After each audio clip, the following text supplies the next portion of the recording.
বিসমিল্লাহির রহমানির রহিম। আসসালামু আলাইকুম। ধন্যবাদ সবাইকে। আমরা এই পর্যায়ে সাক্ষ্য আইন পড়ব। সাক্ষ্য আইনের ইতিমধ্যে আমরা গত ক্লাস পর্যন্ত ৭৩-এর ক অর্থাৎ ৭৩-এর ক খ দুইটা দ্বারা একসাথে পড়েছিলাম। ৭৩ পর্যন্ত আমরা সম্পন্ন করেছি। এই যে সম্পন্ন করা, আমি সম্পন্ন করলেই তো শেষ নয়। এর মূল কাজ করবেন আপনারা। অবশ্যই প্রতিদিন লিখতে হবে। প্রতিদিন লেখার জন্য আপনাদেরকে ইতিমধ্যে কিন্তু আমি রিভিশন পার্ট ১ থেকে ৫১ পর্যন্ত রিভিশন পার্ট দিয়েছি।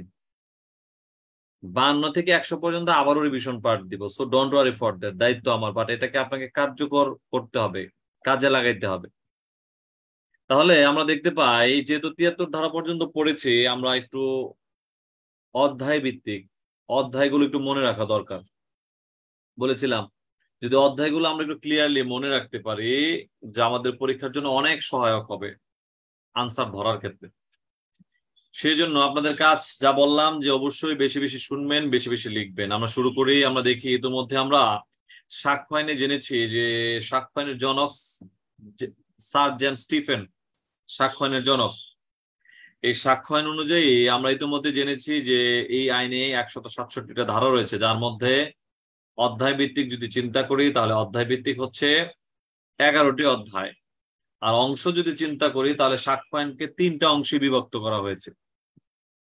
৩টা অংশে বিভক্ত করা হয়েছে। তাহলে অধ্যায় ভিত্তিক বিষয়গুলো আমরা আজকে জানবো। আজকে ক্লাসের মাধ্যমে অবশ্যই অধ্যায়টা চেষ্টা করবো একটু লিখার জন্য। আমি যেভাবে বলি একটু লিখবেন। আর একান্তই যারা ডিউটিতে আছেন, লিখতে পারতেছেন না, তাদের জন্য কাজ হচ্ছে মনোযোগ সহকারে শুনবেন। ক্লাসের মধ্যেই যেন ক্লাসটা রেকর্ড হয়ে যায়, ক্লাসের মধ্যে যেন ক্লাসটা মাথায় সেট হয়ে যায়। আল্লাহ আমাদেরকে সে তৌফিক দান করুক, আমিন। আমরা দেখি, প্রথমে দেখবো ১ থেকে ৪ ধারা পর্যন্ত বলা আছে সাক্ষ্য আইনের প্রারম্ভিকতা। ১ থেকে ৪ প্রথম অধ্যায়। দ্বিতীয় অধ্যায় দেখতে পাই বিষয়ের প্রাসঙ্গিকতা, যা ৫ থেকে ৫৫। এই বিষয়ের প্রাসঙ্গিকতার মধ্যে এখানে আবার অনেকগুলো ভাগ রয়েছে, অংশ রয়েছে। ৫ থেকে ৫৫-র মধ্যে অংশগুলো কি কি? ৫ থেকে ১৬ ধারা পর্যন্ত বিষয়ের প্রাসঙ্গিকতা সম্পর্কিত। ৫ থেকে ১৬ ধারা বিষয়ের প্রাসঙ্গিকতা সম্পর্কিত। আপনাদেরকে কিন্তু ইতিমধ্যে এই সাক্ষ্য আইনের অধ্যায়ের শীটও আমি দিয়েছি। দরকার হলে আমি ক্লাসের পরে আবারও দিয়ে দিচ্ছি। তাহলে বিষয়ের প্রাসঙ্গিকতা সম্পর্কিত বিষয় বলা আছে ৫ থেকে ১৬ ধারা পর্যন্ত। স্বীকৃতির প্রাসঙ্গিকতা বা স্বীকারের প্রাসঙ্গিকতা ১৭ থেকে ২৩ ধারা পর্যন্ত। স্বীকারোক্তির প্রাসঙ্গিকতা ২৪ থেকে ৩০ ধারা পর্যন্ত। স্বীকারোক্তির প্রাসঙ্গিকতা। স্বীকৃতি চূড়ান্ত প্রমাণ নয়, তবে মামলা প্রমাণে বাধা সৃষ্টি করে ৩১ ধারা। ৩২-৩৩ এই দুইটা ধারায় একটা অংশ বলে বিবেচনা করা হয়েছে। যে সকল সাক্ষীকে আদালতে আহ্বান করা যায় না, সাক্ষী রূপে ডাকা যায় না, যে সকল সাক্ষীকে সাক্ষী রূপে ডাকা যায় না, তাদের বিবৃতি আদালতে প্রাসঙ্গিক হয়ে থাকে, যা ইতিমধ্যে আমরা জেনেছি ৩২-৩৩ ধারায়। ৩২ ধারায় আমরা জেনেছিলাম মামলার পূর্ববর্তী বিষয়, এবং ৩৩ ধারায় আমরা জেনেছি মামলার পরবর্তী বিষয়ে সাক্ষ্য। মামলার পূর্ববর্তী বিষয় যে ৩২ ধারা, এখানে আমরা ইতিমধ্যে জেনেছি যে ৪টা শ্রেণীর ব্যক্তিকে আদালতে সাক্ষ্যরূপে আহ্বান করা না গেলেও তাদের বিবৃতি প্রাসঙ্গিক হবে। আর ৩৩ ধারায় ৫ শ্রেণীর কথা বলা আছে। ৩৪ থেকে ৩৮ পর্যন্ত পড়েছিলাম বিশেষ অবস্থায় দেওয়া বিবৃতি আদালতে প্রাসঙ্গিক, যেখানে সরকারি দলিলের প্রাসঙ্গিকতা, বেসরকারি দলিলের প্রাসঙ্গিকতা সহ অন্যান্য বিষয় বলা আছে। ৩৯ ধারায় একটা বিষয়ে বিবৃতির কতটুকু অংশ আদালতে প্রাসঙ্গিক হবে। ৪০ থেকে ৪৪ আরেকটা অংশ, যা আমরা দেখি রায়ের প্রাসঙ্গিকতা সম্পর্কিত। রায়ের প্রাসঙ্গিকতা সম্পর্কিত ৪০ থেকে ৪৪। তৃতীয় পক্ষের অভিমতের প্রাসঙ্গিকতা। তৃতীয় পক্ষের অভিমতের প্রাসঙ্গিকতা ৪৫ থেকে ৫১। তৃতীয় পক্ষের অভিমতের প্রাসঙ্গিকতা ৪৫ থেকে ৫১। আর দ্বিতীয় অধ্যায়ের সর্বশেষ অংশ হচ্ছে চরিত্রের প্রাসঙ্গিকতা সম্পর্কিত। চরিত্র যখন প্রাসঙ্গিক, কত ধারায়? ৫২ থেকে ৫৫। সো এই দ্বিতীয় অধ্যায় গেল। দেন আমরা দেখতে পাই তৃতীয় অধ্যায় প্রমাণের প্রয়োজন নাই, ৫৬ থেকে ৫৮ ধারা পর্যন্ত। প্রমাণের প্রয়োজন নাই ৫৬ থেকে ৫৮ ধারা পর্যন্ত। দেন আমরা দেখি চতুর্থ অধ্যায় মৌখিক সাক্ষ্য। চতুর্থ অধ্যায় মৌখিক সাক্ষ্য, চতুর্থ অধ্যায়ের ব্যাপ্তি হচ্ছে 59-60। পঞ্চম অধ্যায় দালিলিক সাক্ষ্য সম্পর্কিত, এই দালিলিক সাক্ষ্য সম্পর্কিত এবং দলিল সম্পর্কে অনুমান, এটা হচ্ছে পঞ্চম অধ্যায়। পঞ্চম অধ্যায়ের ব্যাপ্তি হচ্ছে 61 থেকে 90 ক ধারা পর্যন্ত। পঞ্চম অধ্যায়ের ব্যাপ্তি কতটুকু? 61 থেকে 90 ক ধারা পর্যন্ত। এখানে আবার দুইটা ভাগে ভাগ করা হয়েছে। 61 থেকে 78 ধারা পর্যন্ত হচ্ছে দালিলিক সাক্ষ্য সম্পর্কিত, এবং 79 থেকে 90 ক ধারা পর্যন্ত হচ্ছে দলিল সম্পর্কে অনুমান সম্পর্কিত। তাহলে দালিলিক সাক্ষ্য সম্পর্কিত যে অধ্যায়, এই অধ্যায়ের ব্যাপ্তি হচ্ছে 61 থেকে একদম 90 ক ধারা পর্যন্ত। এর মধ্যে ভাগ হচ্ছে দুইটা। দালিলিক সাক্ষ্য সম্পর্কিত ভাগ হচ্ছে 61 থেকে 78, দলিল সম্পর্কে অনুমান হচ্ছে 79 থেকে 90 ক। দেন আমরা দেখবো ষষ্ঠ অধ্যায় দলিল সম্পর্কে মৌখিক সাক্ষ্য বর্জন, দলিলের বিষয়ে মৌখিক সাক্ষ্য আদালতে গ্রহণযোগ্য নয়। এটা হচ্ছে ষষ্ঠ অধ্যায়ের বিবেচ্য বিষয়। ষষ্ঠ অধ্যায়ের ব্যাপ্তি আমরা দেখতে পাই 91 থেকে 100। তাহলে ষষ্ঠ অধ্যায় কত থেকে কত ধারা? 91 থেকে 100 ধারা। ষষ্ঠ অধ্যায়ের বিবেচ্য বিষয় কি? ষষ্ঠ অধ্যায়ের বিবেচ্য বিষয় হচ্ছে দলিল সম্পর্কে মৌখিক সাক্ষ্য বর্জন। দেন সপ্তম অধ্যায় আমরা দেখতে পাই প্রমাণের দায়িত্ব সম্পর্কিত, burden of proof. Burden of proof কত অধ্যায়? সপ্তম অধ্যায়। এই সপ্তম অধ্যায়ের ব্যাপ্তি কতটুকু? 101 থেকে 114। সপ্তম অধ্যায়ের ব্যাপ্তি কতটুকু? 101 থেকে 114। দেন আমরা দেখতে পাবো অষ্টম অধ্যায় প্রতিবন্ধ অথবা অস্বীকার। ইতিমধ্যে জেনেছি স্বীকার, অস্বীকার, দুস্বীকার।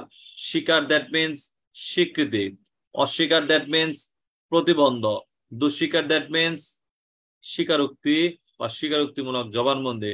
তাহলে এই যে অস্বীকার, যা আমরা আজকে জানলাম, অস্বীকার হচ্ছে প্রতিবন্ধ, যেখানে কোনো কিছু স্বীকার করার পর অস্বীকার করা যায় না।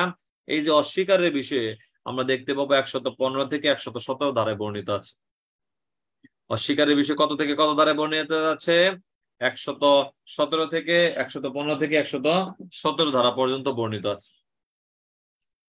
দেন আমরা দেখতে পাই নবম অধ্যায় সাক্ষী সম্পর্কিত। নবম অধ্যায় সাক্ষী সম্পর্কিত 118 থেকে 134। 118 থেকে 134 সাক্ষী সম্পর্কিত নবম অধ্যায়। দশম অধ্যায় আমরা দেখতে পাই সাক্ষীর সাক্ষ্য গ্রহণ সম্পর্কিত। সাক্ষী সাক্ষ্য গ্রহণ সম্পর্কিত 135 থেকে 166। 135 থেকে 166 সাক্ষী সাক্ষ্য গ্রহণ সম্পর্কিত। আর 11তম অধ্যায় আমরা দেখতে পাই অন্যায়ভাবে গ্রাহ্য অগ্রাহ্য সাক্ষ্য, একটা মাত্র অধ্যায় 167। তাহলে 135 থেকে 166 হচ্ছে দশম অধ্যায়, 118 থেকে 134 হচ্ছে নবম অধ্যায়, 115 থেকে 117 হচ্ছে অষ্টম অধ্যায়, 101 থেকে 114 হচ্ছে সপ্তম অধ্যায়, এবং 191 থেকে 100 ধারা পর্যন্ত হচ্ছে ষষ্ঠ অধ্যায়, যা ইতিমধ্যে আমরা পড়ি নাই, কিন্তু পড়তেছি পঞ্চম অধ্যায় 61 থেকে 90 ক ধারা পর্যন্ত। এই যে 61 থেকে 90 ক ধারা পর্যন্ত হচ্ছে পঞ্চম অধ্যায়। এই পঞ্চম অধ্যায়ের আমরা ইতিমধ্যে প্রথম যে অংশ দালিলিক সাক্ষ্য সম্পর্কিত বিষয়ে বর্তমানে আছি। দালিলিক সাক্ষ্য সম্পর্কে আমরা গত ক্লাসে পড়েছিলাম 66 থেকে 73 ধারা পর্যন্ত। এই গত ক্লাসের পড়াটা আবার একটু রিভিশন করব, দেন আমরা নতুন ক্লাসে যাব। Everybody attention please, be concentrate me, খেয়াল করি নতুন পড়ায় যাচ্ছি আমরা। আমরা দেখব যে বিষয়ে বা যে দলিলের মূল কপি আমার কাছে নাই, সে দলিল সম্পর্কে মাধ্যমিক সাক্ষ্য দিতে পারি 65 ক ধারায় বলা আছে। 65 ইন ব্রেকেটে ক, উপধারা, মূল ধারা নয় কিন্তু। তাহলে দলিল সম্পর্কে আপনি যদি মাধ্যমিক সাক্ষ্য দেন 65 ইন ব্রেকেটে ক ধারায়, সেক্ষেত্রে আপনাকে মূল দলিল উপস্থাপনের জন্য 66 ধারায় আদালত নির্দেশ দিয়ে থাকেন। কত ধারায় নির্দেশ দেন? 66 ধারায় আপনাকে অথবা আপনার উকিলকে অথবা অ্যাটর্নিকে নির্দেশ দিয়ে থাকেন দলিল উপস্থাপনের জন্য। তাহলে 65 ধারায় যে দলিল সম্পর্কে মাধ্যমিক সাক্ষ্য দিয়েছেন, 66 ধারায় সেই দলিল উপস্থাপনের জন্য নোটিশ দিবেন আদালত সংশ্লিষ্ট ব্যক্তিকে। 67 ধারায় আমরা দেখতে পেয়েছি সংশ্লিষ্ট ব্যক্তি দলিল আদালতে উপস্থাপন করবেন এবং দলিল লেখকের মাধ্যমে সেই দলিলে স্বাক্ষর প্রমাণ করবেন 67 ধারায়। তাহলে 67 ধারায় কাজ দুইটা, দলিল উপস্থাপন এবং দলিল লেখকের মাধ্যমে দলিলে স্বাক্ষর প্রমাণ 67 ধারায়। যে ক্ষেত্রে দলিল সত্যায়ন করা প্রয়োজন সেক্ষেত্রে অবশ্যই প্রত্যয়নকারী স্বাক্ষর দ্বারাই দলিল প্রমাণ করতে হবে। যদি না থাকে সেক্ষেত্রে সত্যায়নকারী, ন্যূনতম একজন সত্যায়নকারী দ্বারাও প্রমাণ করা যাবে। দলিল সত্যায়ন করা প্রয়োজন যে ক্ষেত্রে ধারা কত 68 ধারায় সত্যায়নকারী কর্তৃপক্ষ এবং প্রত্যয়নকারী কর্তৃপক্ষ কাকে ইতিমধ্যে জেনেছি আমরা। সত্যায়নকারী কর্তৃপক্ষ হচ্ছে যিনি দলিল লেখলেন, যিনি দলিলের সাক্ষী হলেন। প্রত্যয়নকারী কর্তৃপক্ষ হচ্ছে যিনি দলিল প্রত্যয়ন করলেন, যিনি দলিল দাতা অথবা গ্রহীতা, তারা হচ্ছে প্রত্যয়নকারী কর্তৃপক্ষ। তাহলে যে দলিল সত্যায়ন করার প্রয়োজন অবশ্যই দলিল দাতা গ্রহীতা, দ্যাট মিনস প্রত্যয়নকারীর মাধ্যমে দলিল প্রমাণ করতে হবে। যদি তাদেরকে না পাওয়া যায় সেক্ষেত্রে আমরা দেখতে পাই দলিলের সত্যায়নকারী কর্তৃপক্ষ দলিল প্রমাণ করতে পারেন 68 ধারায়। যদি সত্যায়নকারী সাক্ষী পাওয়া না যায় 69 ধারা অনুযায়ী সেক্ষেত্রে স্বাক্ষরে প্রমাণ করব 69 ধারায়। যে ক্ষেত্রে প্রত্যয়নকারী কর্তৃপক্ষ দলিলের যিনি দাতা বা গ্রহীতা, দাতা গ্রহীতা যদি দলিল প্রত্যয়ন সম্পর্কে স্বীকার করেন যে আমি দলিল দিয়েছি, সেক্ষেত্রে সেই দলিল সত্যায়ন করা আবশ্যক হলেও আর সত্যায়ন লাগবে না, তার বলাটাই যথেষ্ট বলে বিবেচিত হবে 70 ধারায়। তাহলে দলিলের পক্ষ কর্তৃক স্বীকৃতি 70, যে ক্ষেত্রে স্বীকার করলে আর কোনো সত্যায়নের প্রয়োজন নাই। আর দলিলের পক্ষ কর্তৃক অস্বীকারের ক্ষেত্রে দলিল প্রমাণ 71 ধারায়, সেক্ষেত্রে অন্য সাক্ষ্য দ্বারা দলিল প্রমাণ করতে হবে। তাহলে দলিলের পক্ষ কর্তৃক স্বীকৃতি কত ধারায়? 70 ধারায়। দলিলের পক্ষ কর্তৃক অস্বীকৃতি 71 ধারায়। দলিল যেখানে সত্যায়ন করা প্রয়োজন 68 ধারায়। দলিল যেখানে সত্যায়ন করার প্রয়োজন নাই 72 ধারা। দলিল যেখানে সত্যায়ন করার প্রয়োজন 68 ধারায়, প্রত্যয়নকারী কর্তৃপক্ষের মাধ্যমে দলিল প্রমাণ করতে হবে। যদি প্রত্যয়নকারী কর্তৃপক্ষ না থাকে সেক্ষেত্রে সত্যায়নকারী দ্বারা প্রমাণ করবেন 68 ধারায়। তবে যদি সত্যায়নকারী সাক্ষ্য না পাওয়া যায় সেক্ষেত্রে অন্য সাক্ষী দ্বারা স্বাক্ষর প্রমাণ করবেন, যা আমরা ইতিমধ্যে 69 ধারায় জানলাম। আর দলিলের পক্ষ কর্তৃক স্বীকার করলে, যদি স্বীকার করেন সেক্ষেত্রে দলিলের পক্ষ কর্তৃক স্বীকার করা হলে সেক্ষেত্রে আর দলিল সত্যায়ন করা আবশ্যক নয় 70 ধারা। দলিলের পক্ষ যদি অস্বীকার করে সেক্ষেত্রে আমরা দেখতে পাই সত্যায়নকারী সাক্ষী বা অন্য সাক্ষী দ্বারাও দলিল প্রমাণ করতে পারি 71 ধারা। আর যে ক্ষেত্রে দলিল সত্যায়ন করার প্রয়োজন নাই সেক্ষেত্রে অসত্যায়িত দলিল আদালতে গ্রহণযোগ্য হবে, সত্যায়ন কপি লাগবে না। কত ধারায়? 72 ধারায়। আর সর্বশেষ ধারা আমরা পড়েছিলাম স্বীকৃতি বা স্বীকৃত বা প্রমাণিত স্বাক্ষরের সাথে তর্কিত স্বাক্ষর তুলনা। দলিল সম্পর্কে যখন কোনো মামলা রুজু হয় সে মামলায় উক্ত দলিলের স্বাক্ষরদাতার স্বাক্ষর প্রমাণ করার জন্য মূল স্বাক্ষর, যিনি প্রকৃত স্বাক্ষর, যিনি সংশ্লিষ্ট ব্যক্তি কোথাও প্রকৃত স্বাক্ষর দিয়েছিলেন, সে প্রকৃত স্বাক্ষরের সাথে দলিলের তর্কিত স্বাক্ষর তুলনা করবেন। দলিলের তর্কিত স্বাক্ষর তুলনা করবেন কত ধারা অনুযায়ী? আমরা দেখতে পাই 73 ধারা অনুযায়ী। তাহলে তর্কিত স্বাক্ষরের সাথে প্রমাণিত স্বাক্ষর তুলনা করে দলিল প্রমাণ 73। তাহলে আমরা আবার একটু পিছনে যাই। মূল দলিল আদালতে হাজির করার জন্য নোটিশ দিয়ে থাকেন আদালত 66 ধারায়। দলিল হাজির করলেন 67 ধারায়, প্রমাণ করলেন দলিল লেখকের মাধ্যমে স্বাক্ষর, সেটাও 67 ধারায়। দলিল সত্যায়ন করার প্রয়োজন হলে প্রত্যয়নকারী কর্তৃপক্ষই সত্যায়ন করতে হবে, না পাইলে সত্যায়নকারী কর্তৃপক্ষ দ্বারা করতে পারেন 68। যে ক্ষেত্রে সত্যায়নকারী কর্তৃপক্ষ পাওয়া যায় না সেক্ষেত্রে স্বাক্ষরের দ্বারা দলিল প্রমাণ করবেন 69 ধারায়।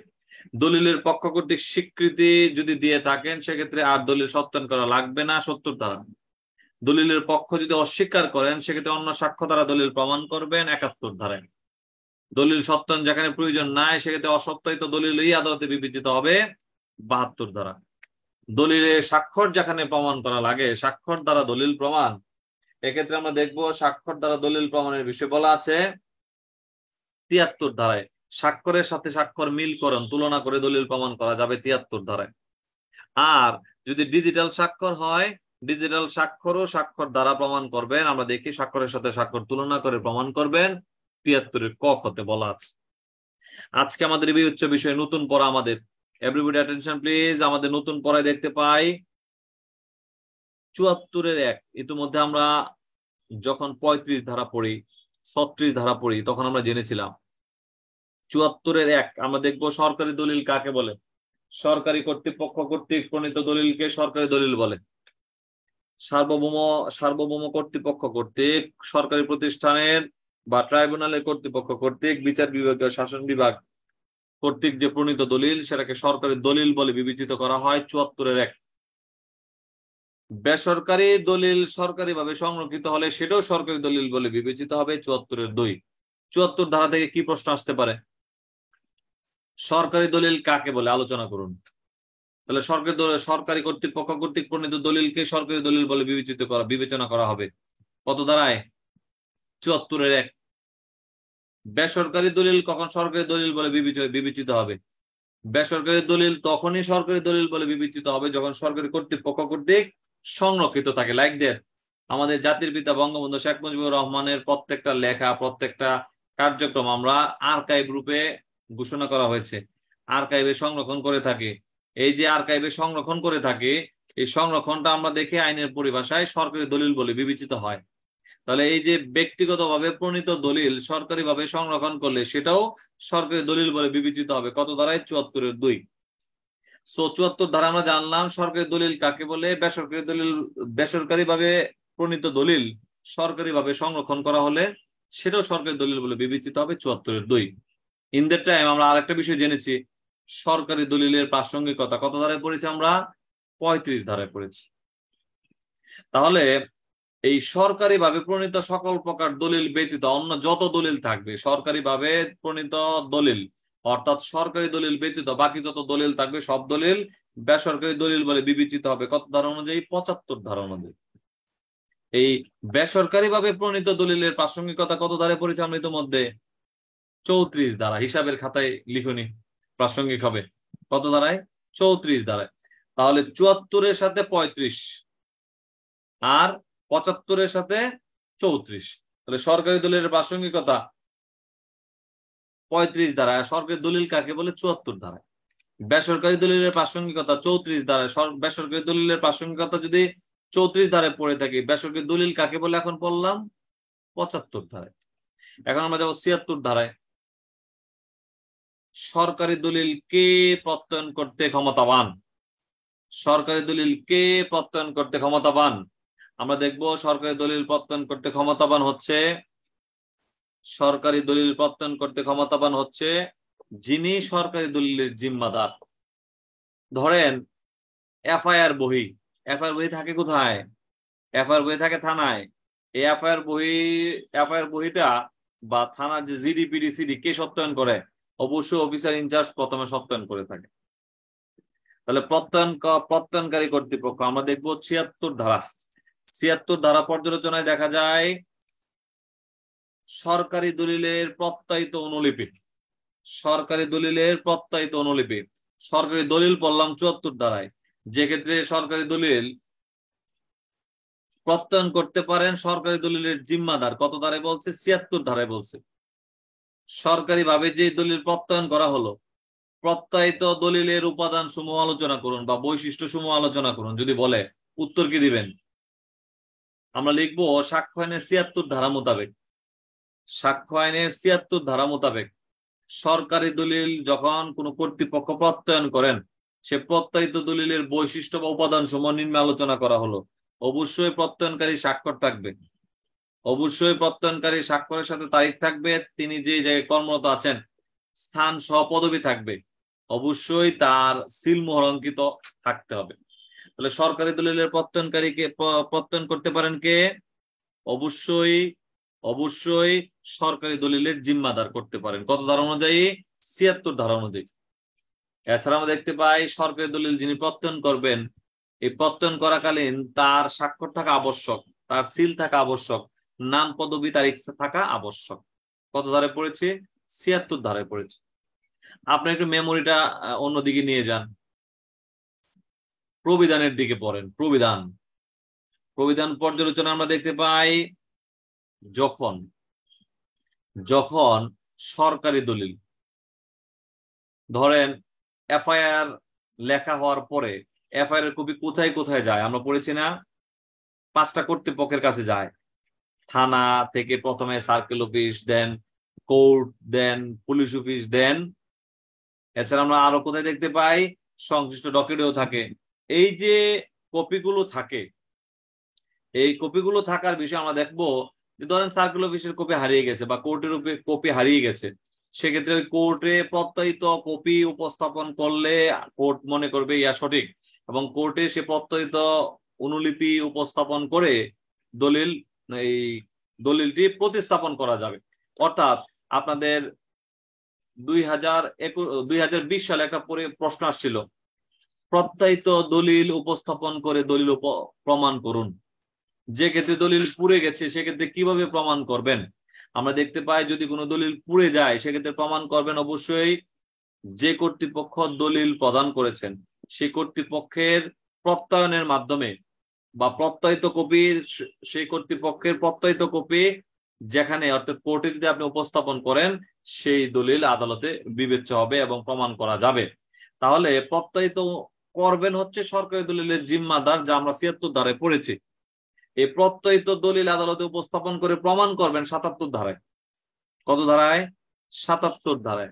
তাহলে সরকারি দলিলের সংজ্ঞা পড়ছেন ৭৪, সরকারি দলিলের সংজ্ঞা পড়েছেন ৭৪ ধারায়, বেসরকারি দলিলের সংজ্ঞা পড়েছেন ৭৫ ধারায়। সরকারি দলিল প্রত্যয়ন করতে পারে কে সেটা আমরা পড়েছি ৭৬ ধারায়।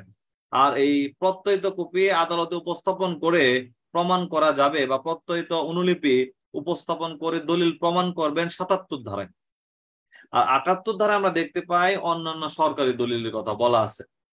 তাহলে সরকারি দলিলের সংজ্ঞা পড়লাম ৭৪, সরকারি দলিল প্রত্যয়ন করবেন ৭৬ ধারায়, এই প্রত্যয়িত দলিল উপস্থাপন করে দলিল প্রমাণ করবেন ৭৭ ধারায়। আর এই যে দলিল উপস্থাপন করলেন আদালতে, উপস্থাপন করার পর আদালত সেটাকে যুক্তিযুক্ত বলে অনুমান করবেন ৭৯ ধারায়। কত ধারায়? ৭৯ ধারায়। আপনাদের ইতিমধ্যে বলা হয়েছে দালিলিক সাক্ষ্য সম্পর্কিত অধ্যায় হচ্ছে ৬১ থেকে ৯০ ক পর্যন্ত। এর মধ্যে দুইটা অংশ, দালিলিক সাক্ষ্য সম্পর্কিত অংশ হচ্ছে ৬১ থেকে ৭৮ ধারা পর্যন্ত, আর ৭৯ থেকে ৯০ ক পর্যন্ত অনুমান সম্পর্কিত ধারা, দলিল সম্পর্কে অনুমান। তাহলে দলিল সম্পর্কে অনুমানের প্রথম ধারাটা আমরা পেয়েছি ৭৯ ধারায়। যে দলিল ৭৬ ধারা মোতাবেক সরকারি কর্তৃপক্ষ প্রত্যয়ন করেছেন সে দলিল আদালতে উপস্থাপন করলে আদালত অনুমান করবে ইহা সঠিক। কত ধারায়? ৭৯ ধারায়। দেন আমরা চলে যাবো ৮০ ধারায়। সরকারি দলিল যত প্রকার সরকারি কর্তৃপক্ষ কর্তৃক ৭৪ ধারায় দলিল প্রণয়ন হলো, ৭৮ ধারায় অন্যান্য সরকারি দলিলের কথা বলা আছে। এই যে ৭৪ এবং ৭৮ এই সরকারি দলিল সমূহ সম্পর্কে আদালত বিশুদ্ধ বলে অনুমান করতে পারেন ৮০ ধারায়। এটার জন্য একটু আমরা পিছনে যাই। ইতিমধ্যে আমরা জেনেছি সিডিপিডিজিডি সরকারি ভাবে, যে আমি এজ এ ব্যক্তি হিসেবে, সরকারি কর্তৃপক্ষ হিসেবে, থানা কর্তৃপক্ষ হিসেবে, এজ এ পুলিশ অফিসার হিসেবে সিডিপিডিজিডি লিপিবদ্ধ করে থাকি। এই সিডিপিডিজিডি সমূহ সরকারি দলিল হিসাবে বিবেচিত হবে, ইতিমধ্যে পড়েছি। আর সেই সরকারি দলিল বিশুদ্ধ দলিল বলে বিবেচিত হবে ৮০ ধারায়। কত ধারায়? ৮০ ধারায়। তাহলে আমরা ৭৪ ধারায় বললাম সরকারি দলিল কাকে বলে, ৭৪-এর ২ আমরা পড়লাম ব্যক্তিগতভাবে প্রণীত দলিল সরকারি দলিল বলে বিবেচিত হবে যদি সরকারিভাবে সংরক্ষণ করা হয়। ৭৪-এর ২ সরকারি দলিল ব্যতীত বাকি যত দলিল আছে সব দলিল বেসরকারি দলিল বলে বিবেচিত হবে ৭৫ ধারায়। সরকারি দলিলের প্রাসঙ্গিকতা পড়লাম ৩৫, বেসরকারি দলিলের প্রাসঙ্গিকতা পড়লাম ৩৪। সরকারি দলিল সত্যায়ন করতে পারেন কে? সরকারি দলিল প্রত্যয়ন করবেন সরকারি দলিলের জিম্মাদার। এই যিনি সরকারি দলিল প্রত্যয়ন করবেন তার স্বাক্ষর থাকা আবশ্যক, সিল থাকা আবশ্যক, তারিখ সহ নাম পদবি থাকা আবশ্যক। কত ধারায় পড়েছে? ৭৬ ধারায় পড়েছে। এই প্রত্যয়িত দলিল উপস্থাপনের মাধ্যমে দলিল প্রমাণ করবেন কত ধারায়? ৭৭ ধারায়। এই প্রত্যয়িত দলিল আদালতে উপস্থাপন করলে আদালত অনুমান করবেন কত ধারায়? ৭৯ ধারায়। তাহলে সিরিয়াল গুলো বুঝতেছে কিনা? ৭৪ ধারা অনুযায়ী এবং ৭৮ ধারা অনুযায়ী যে সকল দলিল সরকারি দলিল বলে বিবেচনা করা হয়েছে সে দলিল সমূহ সম্পর্কে আদালত অনুমান করতে পারেন সে দলিল সমূহ বিশুদ্ধ দলিল ৮০ ধারা অনুযায়ী। কত ধারায়? ৮০ ধারা অনুযায়ী। সর্বশেষ বিষয় আমরা জানবো আজকে ৮১ ধারা বাতিল। এটা পড়া লাগবে না, এটা আপনাদের জন্য একটা সুখবর। ৮১ ধারা পড়া লাগবে না, তবে দুঃখের খবরও আছে ৮১ কতে নতুন ধারা সংযোজিত হয়েছে। 81 কতে নতুন ধারা সংযোজিত হয়েছে। এই যে নতুন ধারা সংযোজিত হয়েছে 81 ক ধারা অনুযায়ী, নতুন ধারাতে আমরা কি দেখতে পাই? সরকারি ভাবে দেখবেন এখন কোন প্রকার আইন প্রণয়ন হওয়ার সাথে সাথে গেজেট প্রকাশ করে। এই যে প্রণয়ন হওয়ার সাথে সাথে গেজেট প্রকাশ করে, এই গেজেটটা সরকারি ভাবে আমরা দেখতে পাই ডিজিটাল রেকর্ড হিসাবে আদালতে প্রাসঙ্গিক হবে। কি রেকর্ড হবে?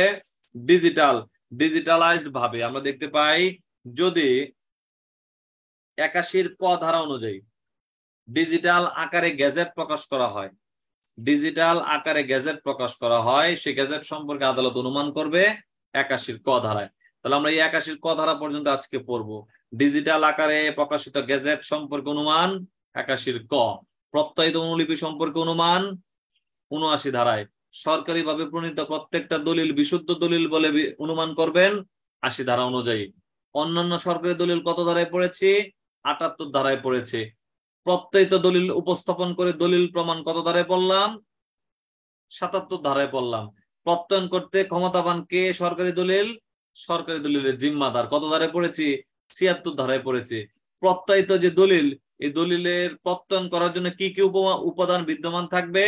অবশ্যই যিনি প্রত্যয়ন করেছেন তার স্বাক্ষর থাকবে, তারিখ থাকবে, নাম সহ পদবি থাকবে, সিল থাকবে। কত ধারায় পড়লাম? 76 ধারায় পড়লাম। আর 75 ধারায় পড়লাম বেসরকারি দলিল। সরকারি ভাবে যত প্রকার দলিল প্রণীত হয়ে থাকে 74 ধারায় এই সরকারি দলিল ব্যতীত বাকি যত দলিল থাকবে সব বেসরকারি দলিল বলে বিবেচিত হবে 75 ধারায়। আর সরকারি দলিল কত ধারায় পড়েছি? 74-এর 1, যে ক্ষেত্রে সরকারি কর্তৃপক্ষ কর্তৃক যে দলিল প্রণয়ন করা হয় প্রত্যেকটা দলিলই সরকারি দলিল হবে 74-এর 1। এছাড়া আমরা নতুন সংযোজিত পেয়েছি, নতুন কিছু পেয়েছিলাম যেখানে বেসরকারি ভাবে প্রণীত দলিল সরকারি ভাবে সংরক্ষণ করা হয়, সে দলিলটাও সরকারি দলিল বলে বিবেচিত হবে 74-এর 2 ধারা অনুযায়ী। তো ধন্যবাদ সবাইকে, আমরা আজকে এ পর্যন্তই থাকবো। দয়া করে অবশ্যই বারবার লিখবেন, লেখা না দিয়ে কেউ ঘুমাবেন না। সে পর্যন্ত ভালো থাকেন। আমরা এখন প্রশ্নোত্তর পর্বে যাবো। আসসালামু আলাইকুম।